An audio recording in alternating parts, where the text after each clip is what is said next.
আমি নিজেকে ভেঙে চুরে আবার নতুন করে গড়তে চাই। কিছু মানুষকে তাদের যোগ্য জবাব দিতে চাই, যারা আমাকে অবহেলা করে, ইগনোর করে ছুঁড়ে ফেলে দিয়েছে। সেই মানুষগুলোর সামনে আমি আফসোস হয়ে দাঁড়াতে চাই।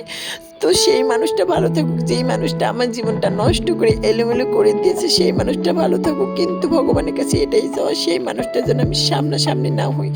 তার মুখদর্শন যেন আমি না করি। তার মুখদর্শন করলে যে আমার বুকটা কেঁপে ওঠে ভগবান।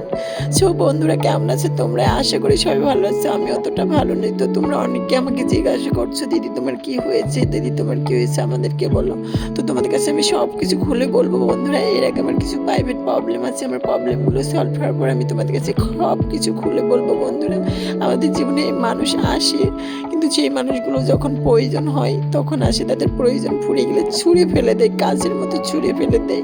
সত্যি এরকমই হয়েছে আমার সাথে বন্ধুরা। সো তোমাদের কাছে আমি সবকিছু খুলে বলবো। সো তোমরা আমার পাশে থেকো, আমি যেন এগিয়ে যেতে পারি বন্ধুরা।